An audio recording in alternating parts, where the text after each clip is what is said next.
Ilang umano'y sangkot sa anomalya sa flood control projects pinangalanan ni Senator Panfilo Lacson. Sinasabing nangyayari ang hatian, idinetalye rin.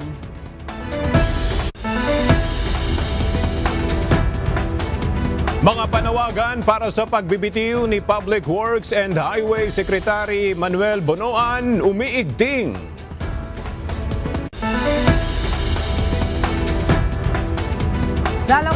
Limang empleyado ng National Food Authority sinuspinde habang iniimbestigahan ang umano'y anomalya sa imbakan ng bigas.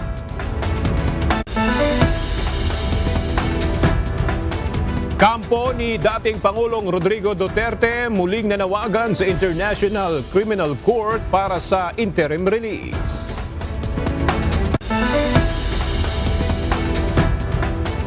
Vice President Sara Duterte tinangka pa umanong kumbinsihin ni Pangulong Ferdinand Marcos Jr. na manatili sa gabinete.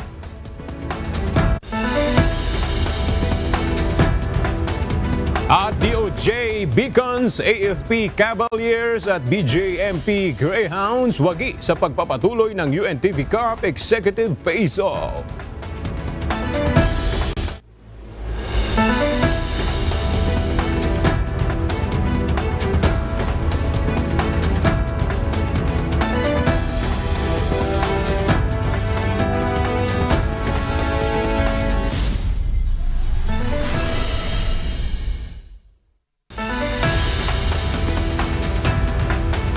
Magandang tanghali mga kasangbahay. Ngayon po ay araw ng Huwebes, August 21, 2025.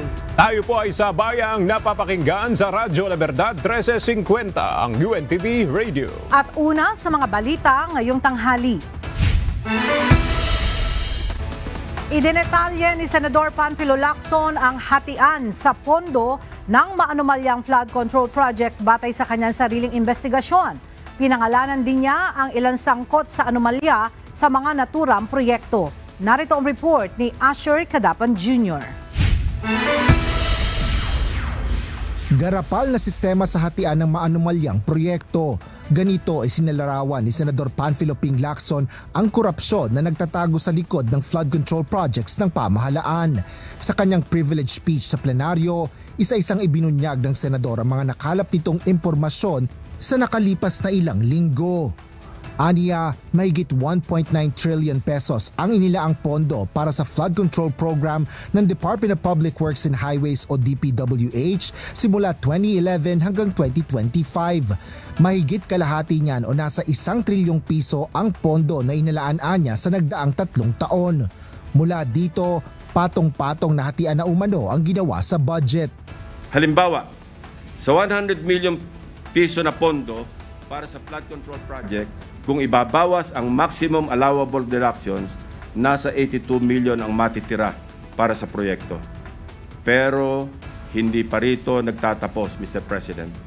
Kakatayin pa ang budget para sa mga lagay, commissions, SOPs at iba-iba pang terminong binubuo para sa shares ng mga korap. Kabilang sa mga nakakuhaan niya ng komisyon, Standard Operating Procedure o lagay ay mula sa iba't ibang sanghay ng DPWH, ilang ahensya ng pamahalaan na nakatanggap ng magkakaiba ring porsyento mula sa pondo ng proyekto hanggang sa project proponent o politikong naghahanap ng pondo para sa proyekto. Mr. President, ang matitirang pondo para sa pagpapatayo ng proyekto ay napakaswerte ng umabot sa 40%. O 40 million pesos alisunod sa ating halimbawang 100 million pisong pondo para sa proyekto. Isiniwalat din ni Senador Ping ang 2 DPWH officials na nakatalaga sa Bulacan na sangkot umano sa mga maanumalyang proyekto. Aniya, sa ilalim ng kanilang pamumuno sa Engineering Office sa naturang probinsya sa taong 2024, mayroon itong 28 proyekto na pare-parehong 72 million pesos ang halaga. Sa Bulacan First Engineering District na pinamumunuan na magkasunod na tinanggal sa pwesto na sina dating District Engineer Henry Alcantara at ang pumalit sa kanya na si Bryce Hernandez. Napag-alaman naming talamak ang ganitong kalakaran. Bakit? sapagat ayon sa mga contractors at DPWH officials na nakipag-usap mismo sa akin at aking staff, ang dalawang ito ay halos pareho lang ang pagmamahal sa pera. Ipinakita rin ito ang congressional insertions para sa mga flood control project sa iba't ibang lugar sa bansa.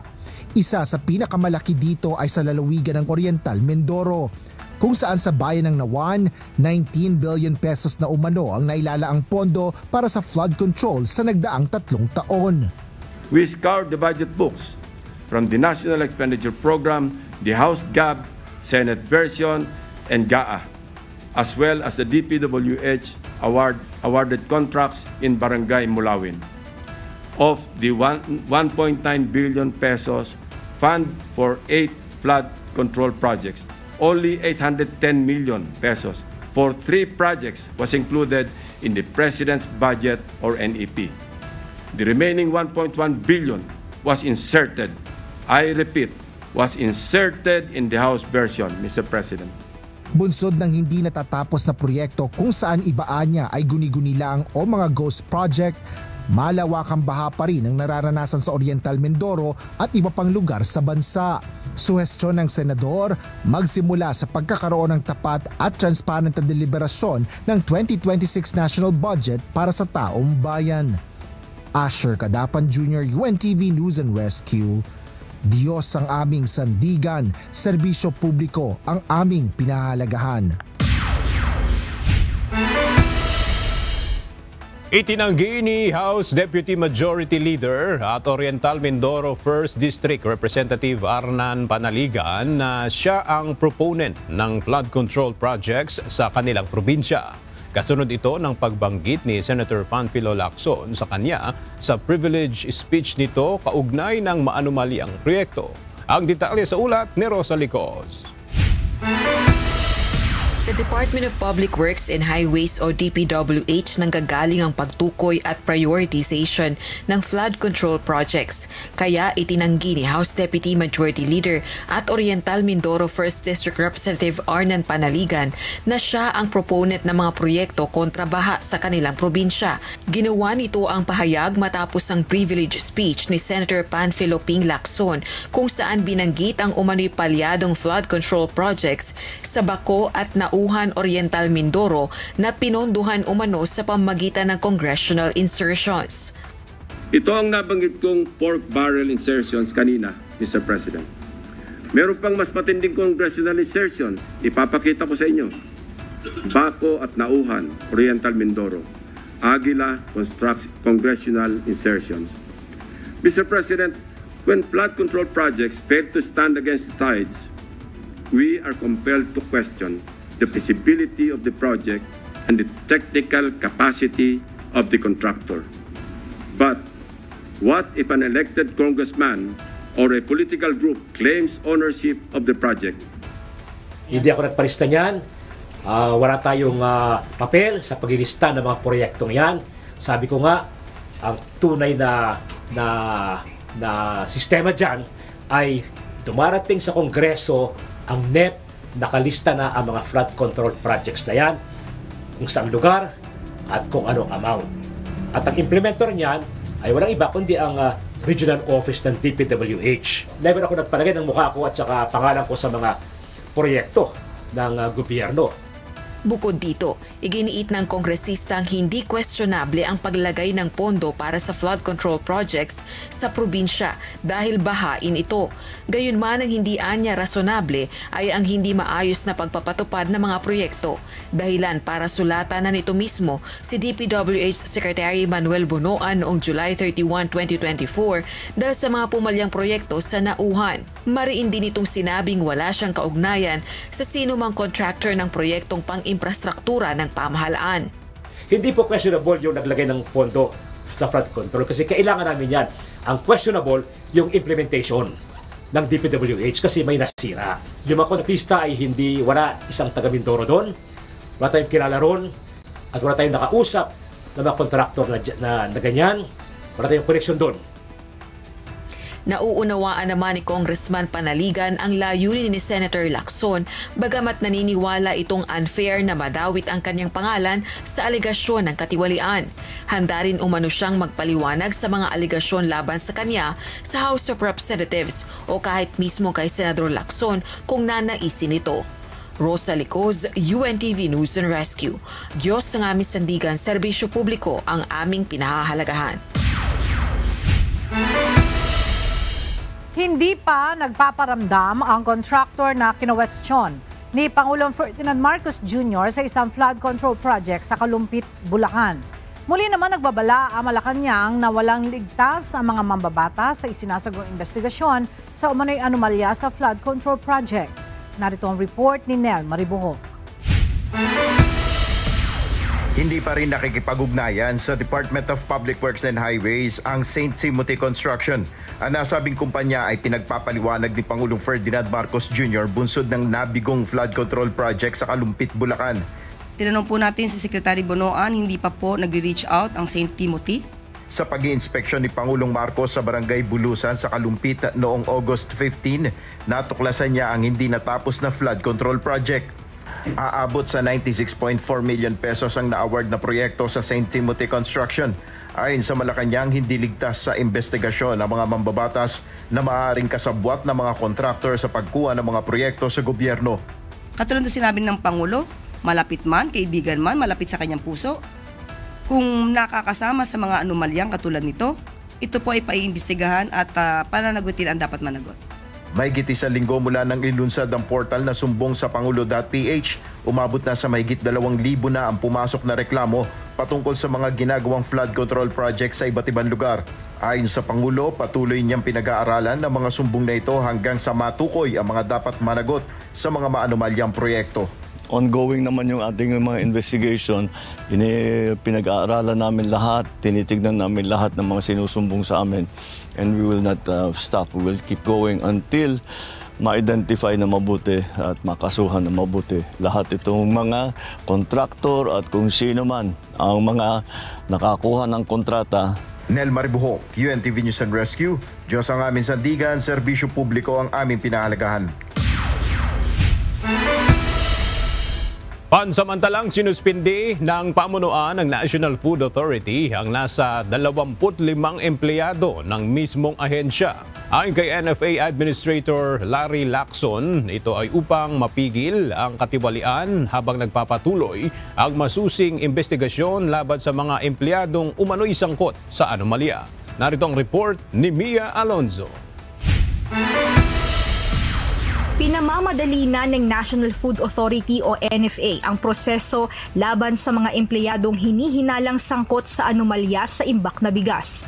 Ayon kay National Food Authority Administrator Larry Lacson, natuklasan ng ahensya ang irregularidad sa audit at ilang mga discrepancy gaya ng unauthorized transactions, pagkakaiba ng mga records at pagbaba ng stocks na lampas sa 2 hanggang 3%. Kaya nagsagawa ang ahensya ng preventive suspension sa 25 empleyado, pagsasampa ng 32 administrative cases, pagpapalabas ng 54 show cause orders at ang nalalabi pang 6 na pending investigation.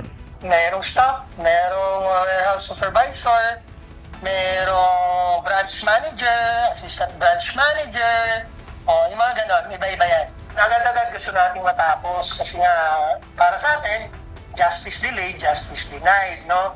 So hanggat maaari, sabi ng mga kaya natin, gusto natin matapos agad yan. At nang makapag-move on sila agad, kung walang kasalanan, di go, trabaho na. Pag may kasalanan, parusahan agad.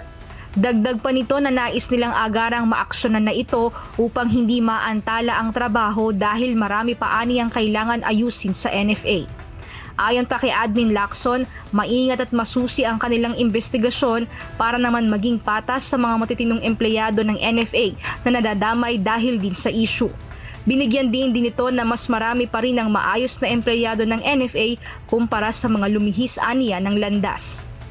Kanya nga sinabi ko na rin ito, para naman to serve warning, hindi kami nagbibiro. Hindi lang kami masyadong vocal sa pagsasalita nito pero napakarami naming ginagawa.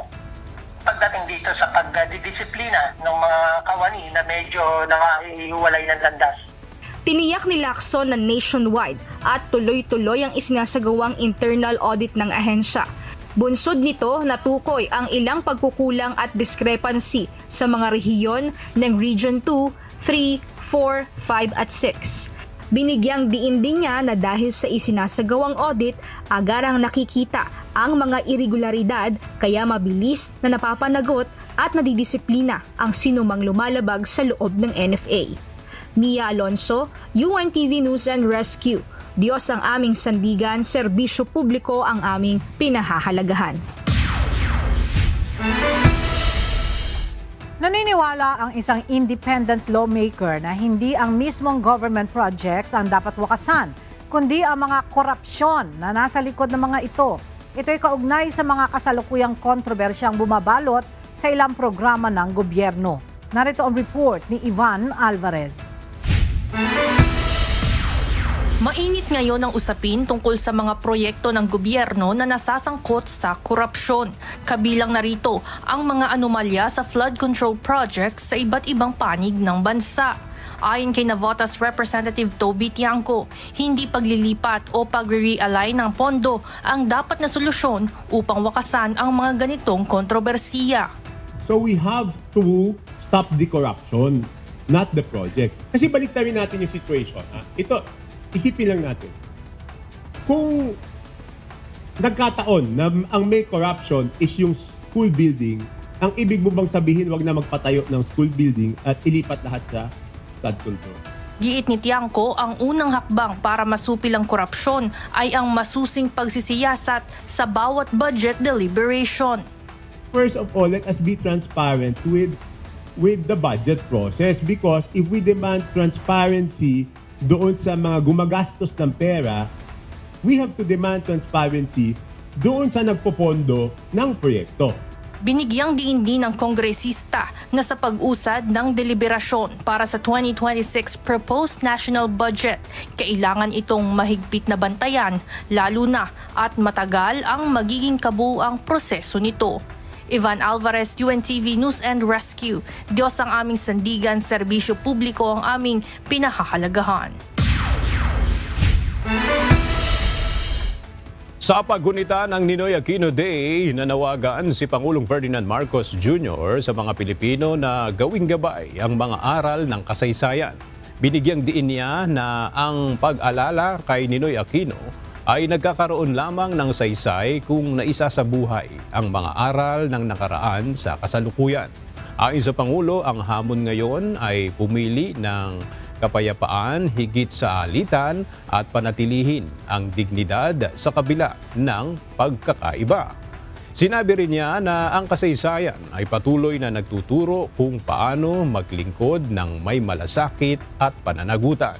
Sa huli, nanawagan siya ng mataimtim at makabuluhang paggunita bilang bahagi ng pagyakap ng bayan sa kapayapaan at pagkakaisa. Binago ng 1983 assassination kay dating Senador Benigno Aquino Jr. ang kasaysayan ng bansa. Para sa marami, nagbukas ito ng pinto para sa panunumbalik ng demokrasya sa Pilipinas. At sa pagunita ng ika-42 taon nang pumanaw si Ninoy, ilan sa mga taga-suporta nito ang inaalala ang kanyang naging ambag sa bayan. Ang detalye sa report ni Ivan Alvarez.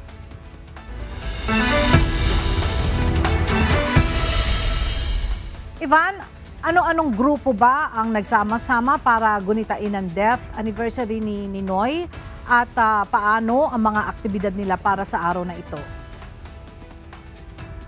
Yes, Ella, nagsagawan ng maikling programa ang mga taga-suporta ni former Senator Ninoy Aquino na August 21 movement o ATOM na dinaluhan na rin ng mga kaanak ng dating senador. Nagtipon-tipon ang mga taga-suporta, pamilya at mga kaibigan ni former Senator Ninoy Aquino sa kanyang punto dito sa Manila Memorial Park sa Parañaque City. Dito inalaala ang kamatayan at matapang na pakikipagbaka ng dating senador para sa demokrasya ng Pilipinas. Ayon sa historia na si Chao Chua, mahalagang aral na ipinakita ng kamatayan ni Ninoy ang kakayahang mahalin ang bansa sa kabila ng mga pagsubok. Anya, hindi dapat kalimutan ng mga kabataan ang kasaysayang ito dahil parte ito kung bakit tayo may tinatamasang kalayaan ngayon. Kaninang umaga naman nagsagawa rin ng wreath-laying ceremony sa Ninoy Aquino International Airport Terminal 1 kung saan pinatay ang dating senador. Samantala, bukod sa paggunita ng kamatayan ni Ninoy Aquino, inalaala rin ang 1986 People Power Revolution na nagpakita ng pagkakaisa ng mga Pilipino para ibalik ang demokrasya sa bansa. Ela, katatapos lamang ng programa dito sa Manila Memorial Park para nga ipagdiwang ugunitain yung 42nd death anniversary ni former Senator Benigno Aquino Jr. Yan muna ang update mula dito. Balik sa inyo dyan, Ella. Maraming salamat, Ivan Alvarez. Inihingi naman ng isang kongresista ang agarang resignation ni Public Works and Highway Secretary Manuel Bonoan kasunod ng pagkahayag sa bilyong pisong halaga ng Ghost Flood Control Projects. Samantala, pinagdududahan naman ang isasagawang pagdinig ng House Triple Committees sa mga maanumalyang flood control projects. Para sa detalye, may live report mula sa House of Representatives, si Rosalie Coz. Rosalie, sinong kongresista ang humihiling sa resignation ng DPWH Chief? Si Kamanggagawa Party List Representative Eli San Fernando na miyembro ng minority bloc dito sa Kamara ang nagdedemand sa agarang pagbibitiw sa pwesto ni Public Works and Highway Secretary Manuel Bonoan dahil sa umano'y multi-billion pesos na halaga ng Ghost Flood Control Project sa ilalim ng termino nito. Ayon sa kongresista, ay malinaw na patunay ito ng palpak na pamamalakad umano sa ahensya.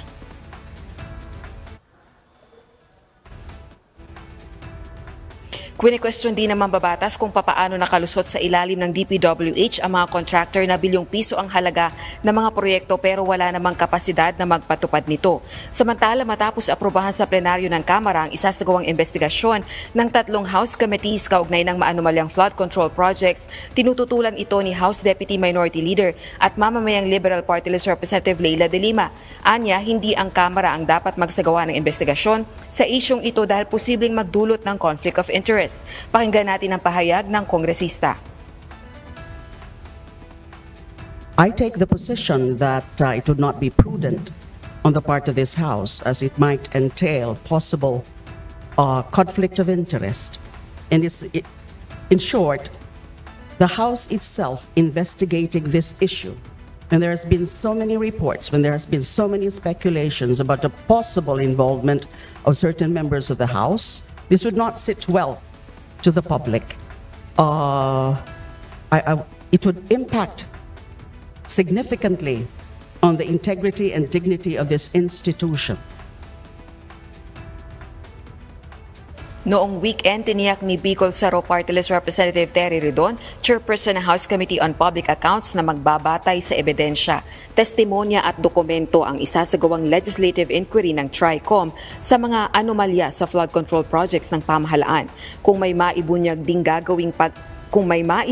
din sa gagawing pagdinig na may mga mambabatas na sangkot sa katiwalian sa mga proyekto, bibigyan ng pagkakataon ng mga ito na makapagpaliwanag pero i-refer na sa third party o independent body ang pagsasagawa ng malalimang investigasyon.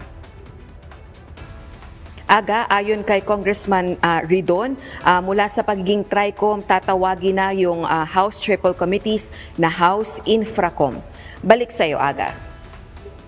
Maraming salamat, Rosalie Coz. Nagpahayag ng pagkadismaya at galit ang grupong Trade Union Congress of the Philippines o TUCP matapos madiskubre ang pagkakaroon ng ghost flood control projects. Dahil dito, panawagan nila ang pagbuo ng isang independent fact-finding body upang ugatin ang nasabing katiwalian sa ilalim ng mga programa. Ang detalye sa report ni Jed Neresina. Galit na galit. Ganito inilarawan ng Grupong Trade Union Congress of the Philippines o TUCP ang damdamin ng bawat manggagawang Pilipino matapos pumutok ang balita tungkol sa isa na namang ghost project sa Baliwag, Bulacan kahapon. Kaya naman panawagan ng grupo na magkaroon ng isang independent fact-finding body na naglalayong imbestigahan ang malawakang katiwalian sa mga flood control project na ibinunyag ni Pangulong Ferdinand Marcos Jr. Paliwanag ni TUCP General Secretary Arneldo Lendo, hindi sapat ang pagtuturo lamang sa problema. Kailangan aniya ng isang independenteng grupo na walang kinikilingan at walang kinatatakutan upang ilantad ang mga malalaking personalidad na kumakamkam sa kaban ng bayan. Dagdag pa niya, dapat imbestigahan ang lahat ng aspeto ng kontrobersyang ito. Mula sa pagpaplano at pag-aproba ng mga proyekto hanggang sa bidding at disbursement ng pondo at pati na rin sa mga ghost project at kickbacks na nagnanakaw sa pondo ng bayan. Naniniwala ang TUCP na sa pamamagitan ng panukalang task force, mabibigyan ng hustisya ang bawat Pilipinong nagbabayad ng buwis, lalo na ang mga manggagawa na pinaghihirapan ang kanilang kita na walang pakundangan lang umanong ninanakaw. Jed Neresina, UNTV News and Rescue. Diyos ang aming sandigan, serbisyo publiko ang aming pinahahalagahan. Nasa The Hague, Netherlands muli ngayon si Vice President Sara Duterte para bumisita sa kanyang ama na si dating Pangulong Rodrigo Duterte. At sa isang interview, sinagot ng Vice Presidente ang naging pahayag ng Malacanang na siya ay isang complete failure bilang dating kalihim ng Department of Education. Para sa detalye, nagbabalik si Jed Neresina live. Jed, ano ang naging tugon ni BP Duterte sa sinabi ng Malacanang kahapon? Aga ayon kay Vice President Sara Duterte, hindi niya maintindihan kung saan nanggagaling yung sinasabing a complete failure siya bilang dating kalihim ng Department of Education. Ito aniya ay dahil iba yung sinabi ni Pangulong Ferdinand Marcos Jr. sa kanya nang siya ay magpasa ng resignation noong 2024. June 19, 2024, nang magbitiw bilang kalihim ng Department of Education si Vice President Sara Duterte. Paliwanag ni VP Sara, bago pa man ito ay matagal niya itong pinag-isipan dahil na rin sa mga ginagawang pag-atake sa kanya. Ngunit nang magkaroon ng pagkakataong personal na makausap si Pangulong Marcos Jr., ay dito niya ipinaalam ang pag-alis niya sa gabinete ng administrasyon. Ayon kay VP Duterte, tinanong pa siya ni PBBM kung bakit siya magre-resign. Ngunit hindi na niya sinabi ang dahilan ng kanyang resignation. Dagdag pa ni Vice President Duterte, tinangka pa umano siyang pigilan at kumbinsihin ng Pangulo na manatili sa gabinete. Katunayan, inalok pa siya ng ibang posisyon at nakiusap na kung maaari ay makatulong si VP Sara para sa 2025 midterm elections. Kaya hindi niya alam kung saan nanggagaling ngayon ang sinasabing failure siya bilang Department of Education Secretary. So clearly, lahat ng attempts niya to make me reconsider my resignation, na sinabi niya magstay lang ako as Department Secretary o DepEd, na sinabi niya gusto ko bang lumipat sa ibang posisyon, sabihin ko daw sa kanya, na sinabi niya pwede ba akong tumulong sa midterm elections ng 2025. So, hindi iyon actions ng taong tumitingin as failure ako. Action yon ng taong tumitingin na kailangan niya yung trabaho ko. So, hindi ko alam saan nagagaling yung sinasabi nila failure ako as a Department of Education Secretary. Aga ngayon ay nasa The Hague, Netherlands si Vice President Sara Duterte. Ito nga ay para muling bumisita sa kanyang ama na si dating Pangulong Rodrigo Duterte na hanggang ngayon ay nasa International Criminal Court o ICC Detention Facility. Ngunit nauna nang binanggit ng kanyang tanggapan o ng Office of the Vice President na patuloy na ginagampanan ni VP Duterte ang kanyang trabaho bilang Vice Presidente kahit pa siya ay nasa ibang bansa. Ayan muna update, balik sa iyo Aga. Maraming salamat, Jed Neresina. Bumwelta ang Malacanang sa pahayag ni Vice President Sara Duterte na hindi siya failure ng manungkulan bilang kalihim ng Department of Education. Ayon kay Palace Press Officer Yusek Castro, si VP Sara mismo ang umamin na wala siyang expertise sa pagbuo ng matatag curriculum. Hindi umano niya ma-review ang matatag curriculum dahil wala siyang alam dito. Kinwestiyon din ng Palace official ang 1.5 million pesos na halaga ng gadgets at school materials na hindi na ipamahagi mula noong 2020 at habang si VP Sara ang DepEd Secretary hanggang sa dumating si Secretary Angara. Napakinabangan sana niya ito pero binaliwala lang. Dinagdag pa ni Yusek Castro ang 100 million ghost students dahil sa fake vouchers na mabutian niya ay nadiskubre ni Secretary Angara. Binigyan diin ng Malacanang na ang lahat ng kwento ni VP Sara ay para siraan lamang ang Pangulo dahil gusto niya itong pababain sa pwesto at siya ang maging Pangulo na isa sa anyang makasariling hangarin. Muling nanawagan ang kampo ni dating Pangulong Rodrigo Duterte sa International Criminal Court Pre-Chamber na aksyonan ang kanilang petition for interim release. Sa dokumentong may petsang August 19, hinihiling ng mga abogado ni FERRD sa korte na iutos ang agarang pagpapalaya sa kanya. Nakasaad dito na ang presensya ni Duterte sa mga paglilitis ay maaaring i-waive. Ngunit kung kinakailangan siya ay maaring gawin ito sa pamamagitan ng video conferencing.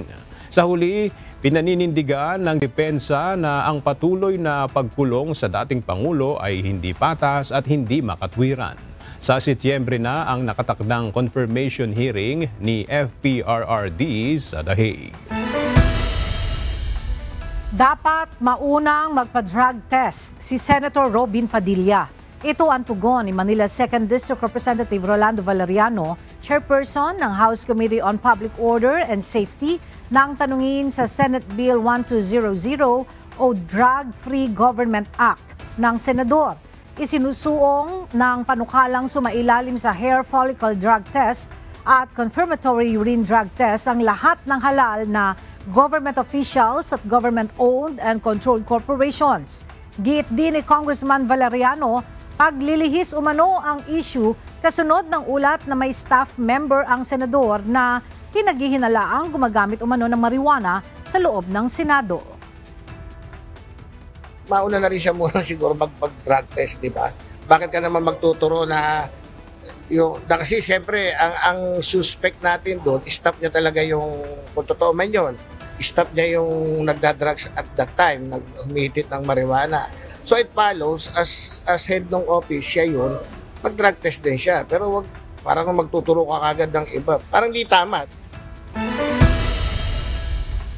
Ipinagpaliban ng Commission on Elections o COMELEC ang nakatakdasa ng pagsisimula ng pag-iimprenta ng mga balota para sa Bangsamoro parliamentary elections na gagawin sa Oktubre. Partikular na rito ang mga balota para sa mga probinsya ng Tawi-Tawi at Basilan.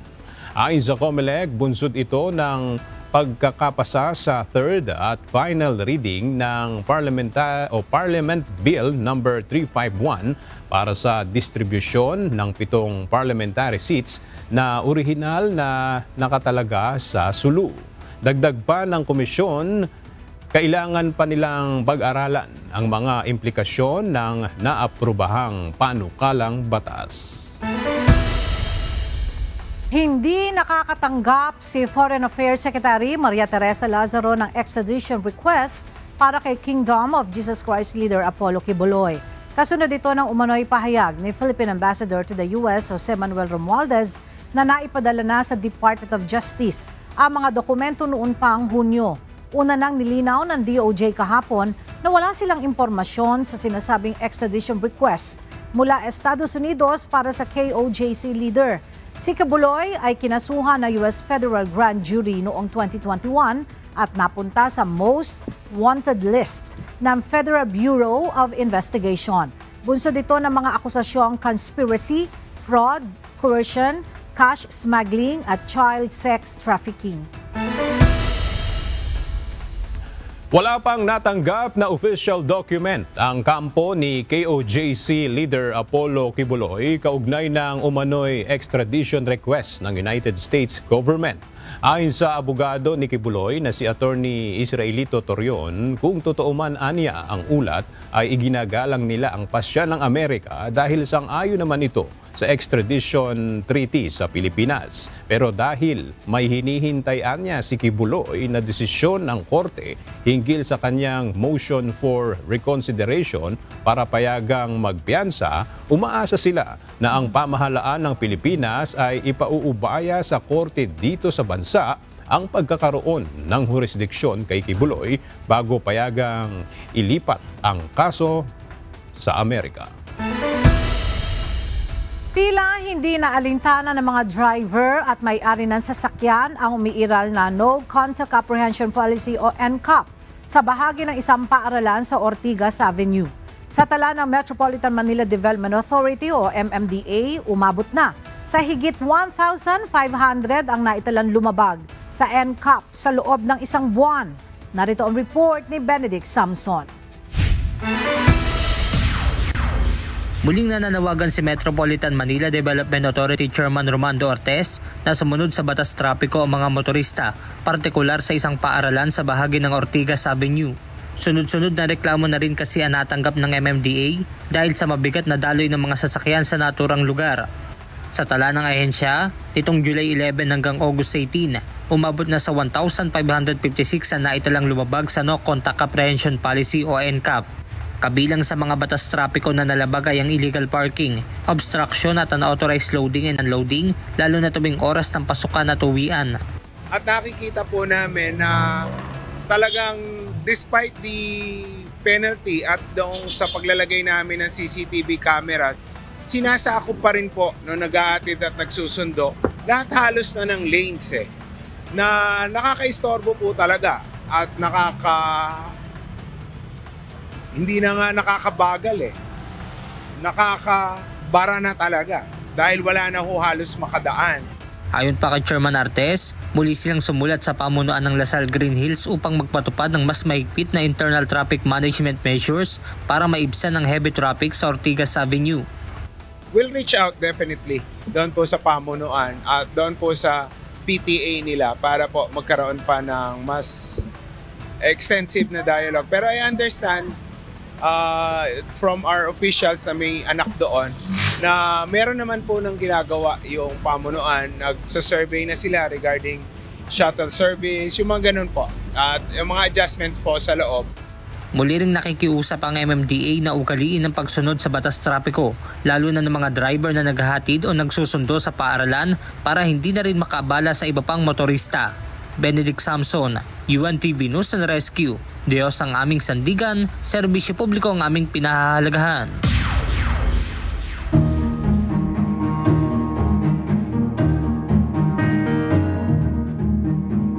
Naitala ng PHIVOLCS ang magnitude 4.2 na lindol sa karagatan malapit sa Burgos, Surigao del Norte kaninang umaga.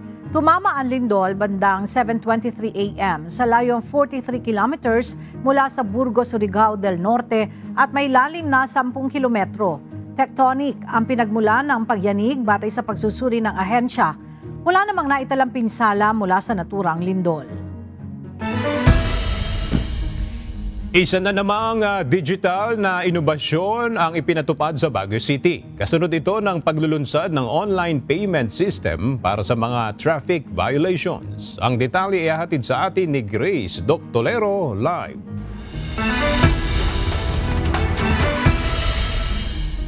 Grace, paano nga ba ito gagana?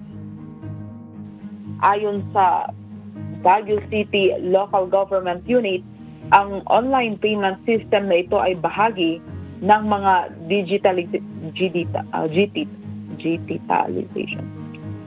Bahagi ng mga digitalization programs, bahagi ng digitalization programs ng lungsod alinsunod sa Ease of Doing Business Act. Ito sa mga inobasyon ng lungsod para mapadali ang proseso at mapaigting ang serbisyo para sa publiko. Hello po, wala po ako madinig po.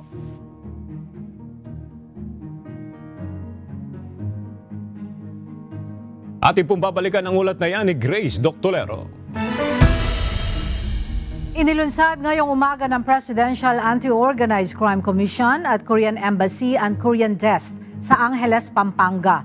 Dito, maaaring idulog ng mga Korean national ang mga reklamo nila. Mula sa Angeles, Pampanga, may live report si Ryan Lacanlale live. Ryan, ano-anong mga maaaring idulog na reklamo dito? Ela, kahit anong kaso na involve yung Korea na ay pwede nilang idulog dito. Kahit pa yung mga biktima at mga suspect ay parehas na Korean, pwedeng idulog nila dito para mas matutukan yung pagresolba sa mga kaso. Pagkatapos ng series of consultation sa pamahalaan, inilunsad ngayong araw ang Korean Desk dito sa Angeles, Pampanga.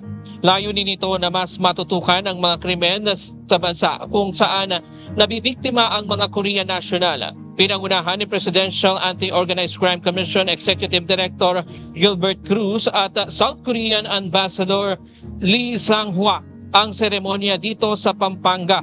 Naglagay ng Korean Desk dito sa Police Station 4 ng Angeles City Police Office sa Barangay Balibago, Angeles City, Pampanga, kung saan pwedeng dumulog ang mga Korean national na nabibiktima ng krimen para mas madaling malutas ang mga kaso. Bukod sa Angeles City, mayroon pang 8 na Korean Desk sa iba pang police station na kasabay na ibinuksan ngayong araw. Ayon sa Korean Ambassador, humingi sila ng tulong sa pamahalaan dahil sa mga high-profile na kidnapping at shooting incident na hindi nare-resolba.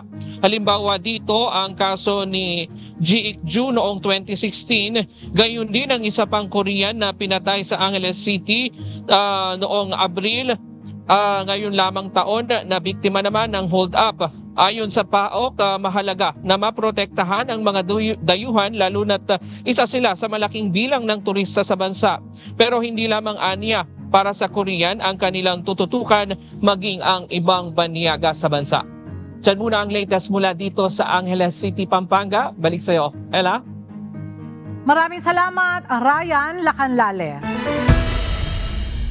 Isa na namang digital na inobasyon ang ipinatupad sa Baguio City. Kasunod ito ng paglulunsad ng online payment system para sa mga traffic violations. Ang detalye hatid sa atin ni Grace Doctolero live. Grace, papaano nga ba ito gagana? Aga ang online payment system para sa mga traffic violations. Layunin nito na maiwasan ang mahabang pila sa one-stop shop at iba pang payment centers ng lungsod. Ang sistema ay inilikha ng Management Information Technology Division sa ilalim ng City Mayor's Office at maaaring ma-access sa pamamagitan ng website na bigcapbaguio.gov.ph. Konektado ito sa GCash kung saan maaaring direktang makabayad ang mga nais mag-settle ng kanilang violation fees. Ayon sa Baguio City Police Office Traffic Enforcement Unit, ligtas at subok na ang sistema para sa publiko at lokal na pamahalaan. Kapag nakatanggap ng citation ticket, maaaring makita ang halaga ng dapat bayaran pagkalipas ng 24 oras upang bigyang daan ang manual encoding ng mga traffic enforcers. Simple lamang ang proseso. Unang hakbang, i-type ang citation ticket number sa website at pindutin ang Pay Now.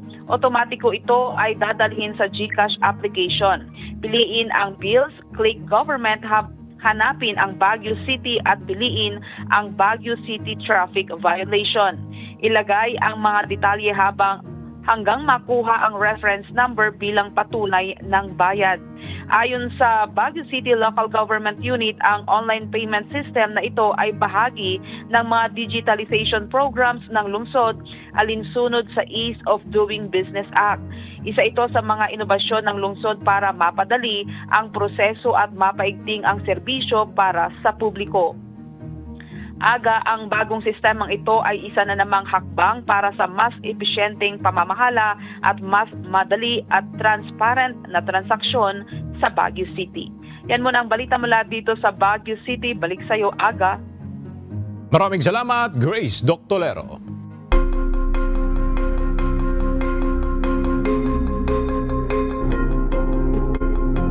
Nagbabala ang National Weather Forecasters na huwag munang pumunta sa beach areas ng East Coast United States habang kumikilos pa norte si Hurricane Erin na nagdudulot ng severe weather at mapanganib na alon sa eastern shores. Sa kabila ng nasa 335 miles ang mata ng bagyo mula sa Cape Hatteras sa North Carolina, posibleng maranasan ang matataas na alon, malakas na wind gusts, life-threatening RIP currents at mga pagbaha sa Carolinas at Virginia. Mayroon na ring mandatory evacuation sa mga isla ng Hatteras at Ocracoke. Payo ng National Hurricane Center, umiwas sa tabing dagat at agarang lumikas kung tataas sakaling may banta ng mataas na pagbaha. Pumanaw na sa edad na 88 si Judge Frank Caprio matapos ang pakikipaglaban nito sa pancreatic cancer.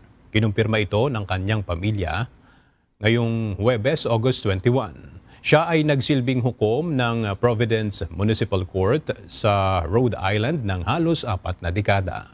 Nakilala rin siya sa kanyang viral Compassionate Courtroom Moments kung saan nagpakita siya ng makatao at mahabaging uri ng hustisya. Hinangaan si Carpio sa kanyang kabutihan, pagpapatawad at malasakit na nagbibigay inspirasyon sa milyong-milyong tao sa buong mundo.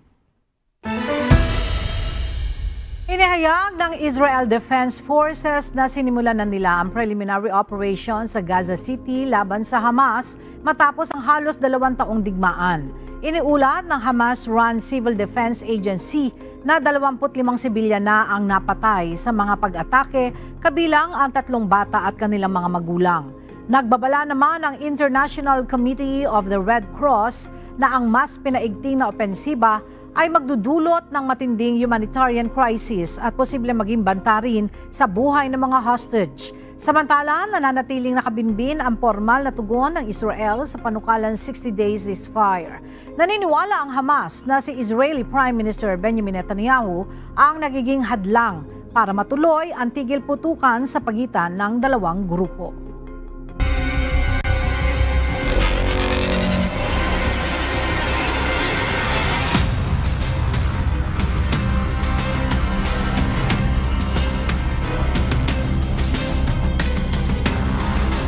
Naunahan na ng DOJ beacon sa team standings ng elimination round ng UNTV Cup Executive Face-Off ang SSS Pension Boosters matapos silang talunin sa kanilang laban. Samantala, nananatiling nasa top 2 at undefeated ang AFP Cavaliers matapos tambakan ng 52 points ang BIR Nation Builders o Builders. Abang nakalusot naman ang BJMP Greyhounds sa dikit na laban kontra PNP Responders. Ang detalye sa ulat ni JP Nunez.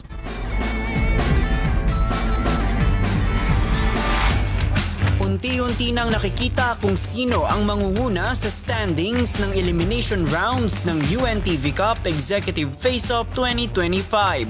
Sa pagpapatuloy ng bakbakan sa hardcourt ng Liga ng mga Public Servants nitong Miyerkules, August 20 sa Paco Arena sa Maynila, parehong umatake ang SSS Pension Boosters at DOJ Beacons para makapwesto sa top 4 at manatiling buhay ang tsansa para sa quarterfinals.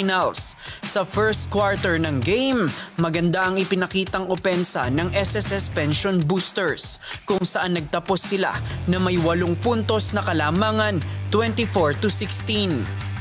Sa kalagitnaan ng second quarter, nakalamang ang DOJ Beacons dahil sa 3-point shot ni DOJ spokesperson, Assistant Secretary Miko Clavano. Lumamang sila ng 1 puntos sa score na 27-26. Nabawi ng DOJ Beacons ang kanilang momentum kung saan sila naman ang nag-iwan ng 5 kalamangan sa pagtatapos ng first half, 43-38. Sa third quarter, nakahabol ang SSS Pension Boosters at naitabla ang score sa 55-all. 1 minute and 4 seconds remaining, subalit natapos ang quarter na lamang pa rin ng 2 puntos ang DOJ Beacons. 3 minutes and 39 seconds remaining sa fourth quarter. Isa ang hinahabol ng SSS Pension Boosters. Pero matapos nito, tila kinapos na ng hangin ang SSS Pension Boosters habang mas bumilis naman ang pacing ng DOJ Beacons. Sa huling buzzer, lamang ng 8 puntos ang DOJ Beacons sa final score na 79-71. Best player of the game si Prosecutor Borgie Kalugay na nag-ambag ng 5 points, 7 rebounds, 9 assists at 5 steals. Actually, nag-expect ako na ng matinding training, although yung mga kasama namin kasi masyadong busy, so hindi kami nakapag-practice, so we have to do extra practice on our own, and then konting shooting na lang, and that's it.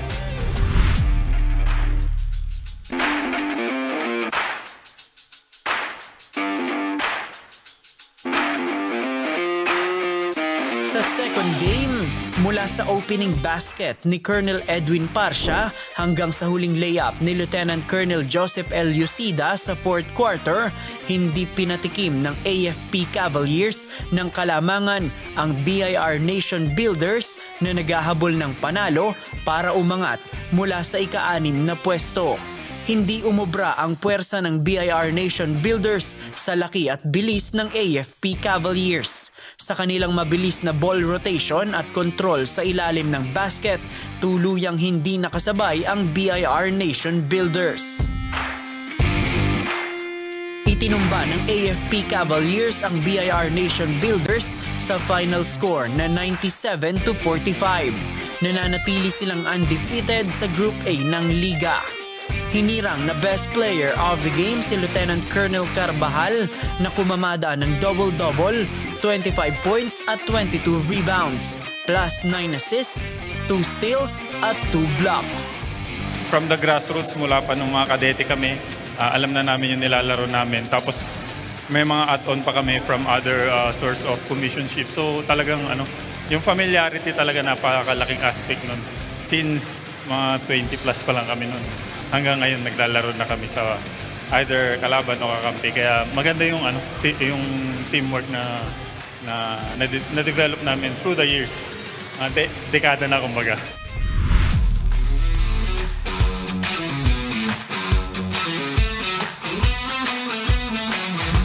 Sa third game, naging dikit ang tagisan ng BJMP Greyhounds at PNP Responders.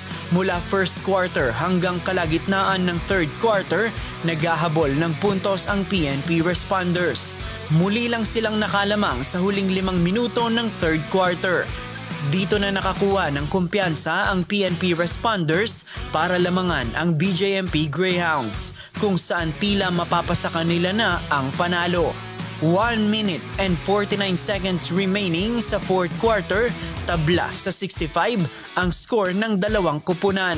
Sinikap ng mga manlalaro ng PNP na makakuha ng kalamangan pero kinapos ang kanilang bala.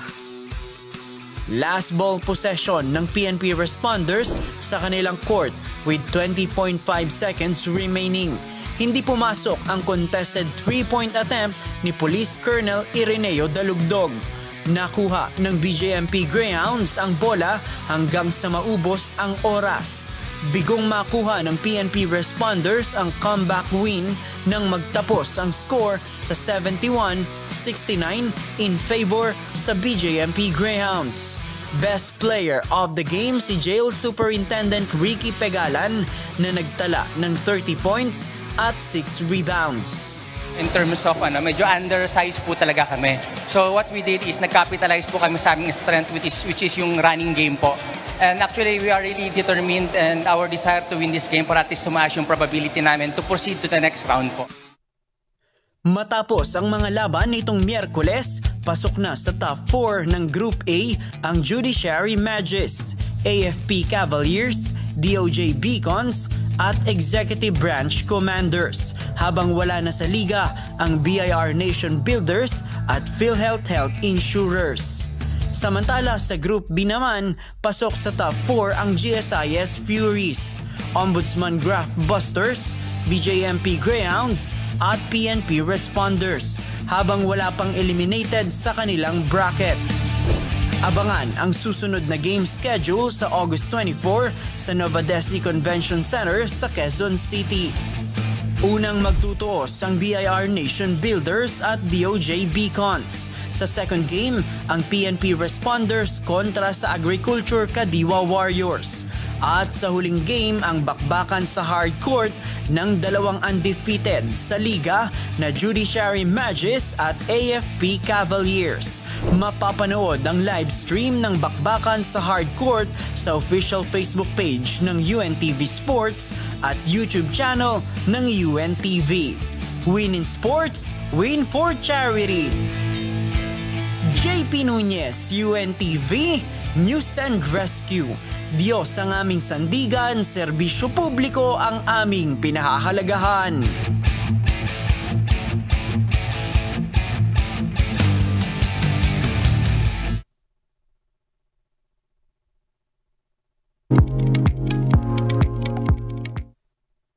Opisyal nang inilabas ng Wish 1075 ang Wish-exclusive performance ng OPM powerhouse na si Gigi Delana para sa kantang Sarhan. Ito ang official theme song ng katatapos lang na Wish Date, Love Tales na bahagi ng selebrasyon ng ika-11 anibersaryo na nag-iisang FM radio station on wheels. Ang awitin ay naglalarawan ng sakit, pamamaalam, at pangungulila na naramdaman ng mga karakter mula sa istorya. Pinagandaan ni Gigi ang pag-awit nito at itinuturing niyang malaking karangalan ang pagkakataong maawit ang kauna-unahang original soundtrack o OST ng Wish Day. Nag-hire talaga ako ng isa sa mga friends ko na nag-vocal lessons talaga. Kasi I really need that. I needed that. Kasi nag-stop ako magpa-voice lesson eh. So, it's a big help for this big event. Panoorin ang buong Wish-exclusive performance ng kantang Sarhan sa YouTube channel ng Wish 1075. Ngunit sa huli ang pinili mo ay siya. O kay sakit o kay saklap, mawawala ka din pala.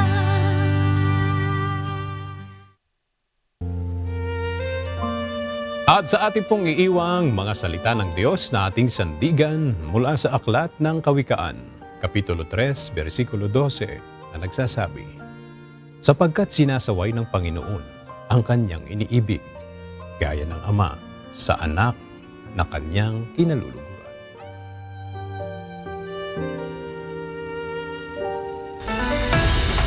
At yan ang mga balitang aming tinutukan at inaksyonan dahil sa aming pagbabalita, una, ang pagkalinga sa kapwa. UNTV CE News, may balita saan mang panig ng daigdig. At dito sa UNTV, Diyos ang aming sandigan, serbisyo publiko ang aming pinahahalagahan. Magandang tanghali.